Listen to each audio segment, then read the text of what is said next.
قرآن کی بہت عظیم، اس کے عظیم کرشموں میں سے ہے، قرآن کے اس کے معجزات میں سے ہے کہ یہ واحد دینی کتاب ایسی ہے، اور میں تو یہ بھی دینی بھی نہیں کہوں گا، یہ واحد کتاب ایسی ہے جو علمی بات بھی کرتی ہے اور روحانی بات بھی کرتی ہے اور ان کو الگ نہیں ہونے دیتی۔ اگر آپ کسی کتاب میں علمی معلومات کی کتاب ہونا، اس میں روحانیت نہیں ہوگی، اس میں آپ کے دل پہ اثر نہیں پڑے گا، کیونکہ اس میں سائنٹیفک انفارمیشن ہے، تاریخی معلومات ہیں، سائنسی معلومات ہیں، کوئی اور معلومات ہیں۔ اگر آپ کوئی شاعری پڑھ رہے ہو یا کوئی جذباتی کلام پڑھ رہے ہو سکتا ہے آپ کے دل پہ اس کا اثر ہو رہا ہے۔ کچھ کلام کا اثر ہوتا ہے علم، اور کچھ کا ہوتا ہے جذبات۔ قرآن کیا کرتا ہے؟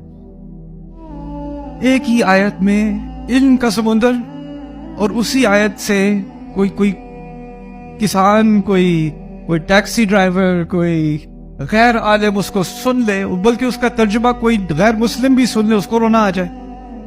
وہی آیت، اسی آیت پہ 300-400 صفحے آپ کو مل جائیں گے کسی عالم کی تحقیق کے، اور اسی آیت کو بس 1 سیکنڈ میں کسی نے سنا، نماز میں کھڑے ہو کے وہ رونا شروع ہو گیا۔ اسی کے اندر علم، اسی کے اندر دل، اسی کے اندر دماغ، اسی کے اندر دل۔ یہ عجیب معجزہ ہے قرآن کا، ان دونوں کو الگ نہیں ہونے دیا۔ اور یہ کیوں اتنا اہم ہے؟ کیونکہ ہم سے پہلے فاتحہ میں بات آئی تھی، اور تفصیل میں نے نہیں کی تھی۔ فاتحہ میں 2 قوموں کی طرف اشارہ تھا، المغضوب علیہم اور الضالین۔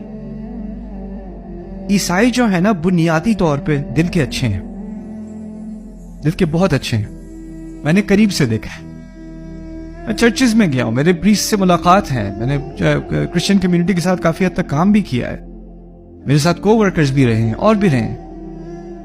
اسپرچول لوگ ہیں، روحانی لوگ ہیں، اللہ تعالیٰ سے بہت محبت کرتے ہیں، بہت محبت کرتے ہیں، خلوص ہے ان کے دلوں میں۔ اللہ تعالیٰ نے ان کے دل پر تنقید نہیں کی، ان کی کم علمی کی وجہ سے یا علم میں خلل کی وجہ سے وہ غلط راہ کی طرف چلے گئے، ضالین کہا ہے۔ اس کا مطلب یہ نہیں کہ ان کا دل خراب ہے، بس راستہ بھٹک گئے، یہ بات کہی ہو، یہ تنقید ہے ان کی۔ دوسری طرف جو اہل علم تھے، جن کے پاس کتاب کا علم، اتنا علم کہ ان کو احبار کہا، احبار کا لفظ حبر سے نکلا ہے، حبر کہتے ہیں سیاہی کو۔ کتابیں اتنی لکھتے تھے اور صفحے اتنے پلٹتے تھے کہ ہاتھ ہمیشہ سیاہی سے کالے ہوتے تھے، تو انہیں احبار کہا جاتا تھا ان کے علماء کو۔ اور ان کے دل اتنے سخت ہو گئے اتنا علم ہونے کے باوجود، ان کا مسئلہ دل کا مسئلہ تھا۔ اسی لیے بنو اسرائیل کے بارے میں کہا ثم قست قلوبکم من بعد ذلک، تمہارے دل سخت ہو گئے، اس کے بعد تمہارے دل سخت ہو گئے پتھروں کی طرح۔ وہ جو مثال ہم نے پڑھی تھی بنو اسرائیل کی، وہ دل کی سختی کی بات تھی۔ اب قرآن نے کیا کیا؟ ایک ایکسٹریم ہوتا ہے کہ اگر آپ علمی بحث میں پڑ جاؤ، فلسافیکل ڈسکشن میں پڑ جاؤ، لیگل ڈسکشن میں پڑ جاؤ، انٹلیکچوئل ڈسکشن میں پڑ جاؤ، دل سخت ہونا شروع ہو جائے گا۔ اور دوسری طرف پھر آپ کو نہیں، یہ علم جو ہے نا، یہ بہت ہو گیا، علم سے دل کا دروازہ بند ہونا شروع ہو جاتا ہے۔ یہ علم کا چکر چھوڑو، ایک الف تنو درکار، اس طرف آؤ، اللہ کے ذکر میں آؤ، دل کو اللہ تعالیٰ کی وجود کو دل میں حاضر کرو اپنے۔ یہ تصوفانہ جو کانسیپٹ ہے، رائٹ، اسپرچول جو کانسیپٹ ہے، وہ بھی قرآن کے اندر ہے۔ لیکن ہوتا کیا ہے کہ اگر آپ اس ایکسٹریم میں جاؤ گے تو کس کا انکار ہونا شروع ہو جائے گا؟ عقل کا انکار ہونا شروع ہو جائے گا۔ اور جو بات کہی جا رہی ہے، جس بات میں لمٹ، اس عقل کی بھی ایک لمٹ ہے، اس کے بعد اسپرچویلٹی کا دل کا مسئلہ ہوتا ہے، دل کی بھی ایک لمٹ ہے۔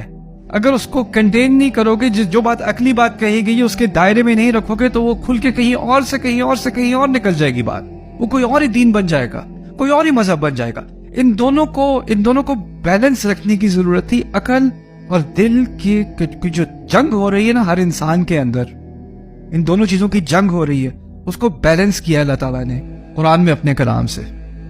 عجیب کلام ہے۔ آپ کبھی اندازہ کر سکتے ہو کہ کوئی لیگل بات ہو رہی ہو، لا کی بات ہو رہی ہو، کوئی کانسٹیٹیوشنل لا ہے، کوئی فیملی لا ہے، اس کا کوئی ٹریٹس ہے، اس میں جب آپ لا کی کنڈیشنز پڑھ رہے ہوتے ہو، کلازز پڑھ رہے ہوتے ہو، اس کو پڑھ کے کسی کو رونا آئے گا؟ اگر اس کی ڈیورس ہو رہی ہو تو شاید آئے، لیکن ورنہ نہیں آئے گا۔ اس میں کوئی جذبات والی بات نہیں ہے۔